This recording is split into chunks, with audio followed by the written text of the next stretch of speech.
दूसरे पार्टी के भी कुछ अच्छे सपोर्टर हैं, वो हमको बोले कि साथ देंगे, आप खुल के आइए, तो जाएगा। और इससे यह सिद्ध नहीं हो जाएगा और आने वाले समय में और भी बोले कि खुलासा करेंगे, तो क्या इसका प्रभाव जनता पे पड़ रहा है? नमस्कार, प्रणाम। आप देख रहे हैं खबर जंक्शन लाइव चैनल और मैं हूं वाल्मीकि। अभी हमारी मौजूदगी 180 बख्तियारपुर विधानसभा के बख्तियारपुर के जन स्वराज प्रत्याशी पृथ्वीराज दीपक जी के पास है। इनसे सीधा जानना चाहेंगे कि इनके नेता के द्वारा जो सवाल उठाया जा रहा है अशोक चौधरी पे, सम्राट चौधरी पे, उस पर इनका क्या कहना है। सर, जैसे कि अभी आपके नेता सवाल उठाए कि अशोक चौधरी 200 करोड़ का ये किए हैं और वो हलफनामा में दायर नहीं किए हैं, और जब उनसे जवाब मांगा जा रहा है तो जवाब देने के लिए भी तैयार नहीं। अब तो सुनने को आया कि उनकी पत्नी के बारे में वो बोल रहे हैं, तो क्या कुछ ऐसा भ्रष्टाचार? ये है अशोक जी का ये है कहना कि मतलब पत्नी के द्वारा हुआ, ये हमको लगता है कि सत्य नहीं है।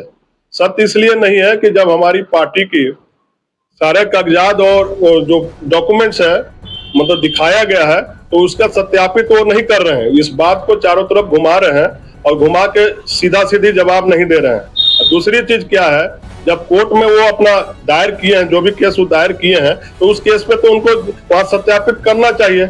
अब डायरेक्ट आप हमारे पार्टी के सुप्रीमो को, चाहे प्रशांत किशोर जी को आप डायरेक्ट बोल रहे हैं, तो उससे ये नहीं होता है कि आप सही बोल रहे हैं या गलत बोल रहे हैं। आपको डॉक्यूमेंट के थ्रू उनको मतलब दिखाना पड़ेगा, चाहे प्रूफ करना पड़ेगा कि ये सत्य है कि नहीं है। मुंह से कहने से नहीं होगा, इनको आपको सत्यता साबित करना होगा। आप 100 करोड़ का नोटिस करवाए थे अपने लीगल वकील से कि मानहानि का 100 करोड़ का नोटिस था, जिसका जवाब पीके ने दिया कि ऐसे ऐसे नोटिस तो आते रहते हैं। ये तो गलत है। आज हमने अपने एडवोकेट से भी बात किया, वो हाईकोर्ट में है, बोला कि ये तो गलत है, उनके कहने से 100 करोड़ नहीं हो जाएगा। और इससे यह सिद्ध नहीं हो जाएगा कि प्रशांत किशोर गलत है। आप यदि गलत है तो उसको पेश कीजिए। उसको यदि सामाजिक जीवन में आते हैं तो सब कुछ पारदर्शिता होना चाहिए। पारदर्शिता के से आपको उसको मतलब पेश करना चाहिए। ये नहीं कि आप बिजनेस कर रहे ही करे, वो अलग सिस्टम है। जब आप सामाजिक परिवेश में आ चुके हैं तो आपको खुल के बताना पड़ेगा। सर, जिस तरह से आपके नेता सवाल उठा रहे हैं, बीजेपी के हर नेता, पहले से मंगल पांडे से शुरू किए, संजय जायसवाल पे गए, सम्राट चौधरी पे गए, अशोक चौधरी का भी खुलासा किए और आने वाले समय में और भी बोले कि खुलासा करेंगे, तो क्या इसका प्रभाव जनता पे पड़ रहा है? जनता इस ओर आकर्षित हो रही है? नहीं, जनता पर प्रभाव पड़ रहा है और जनता इसमें मेरा जो समझ अभी आ रहा है, जैसे मैं अपने क्षेत्र में भी घूम रहा हूँ और मैं देख रहा हूँ, मेरा तो पकड़ जनता के घर तक है, हम उसके किचन तक चले जाते हैं। तो मेरा कहना है कि बहुत सा प्रभाव ऐसा पड़ेगा कि एकदम साइलेंट चल रहा है।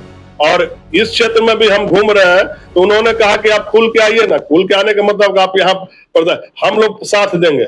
इवन दूसरे पार्टी के भी कुछ अच्छे सपोर्टर हैं, वो हमको बोले कि साथ देंगे, आप खुल के आइए।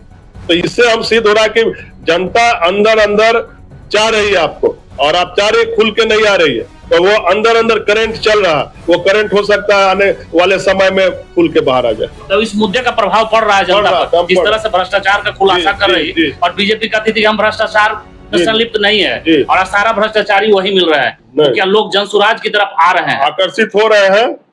और आकर्षित होने के साथ साथ जरूर आएंगे, क्योंकि मैं एक जगह मीटिंग किया था, जो आपको वीडियो दिया भी था, तो वीडियो में मैं ऐसे जगह गया था जहां दूसरे पार्टी का 100% सपोर्टर है।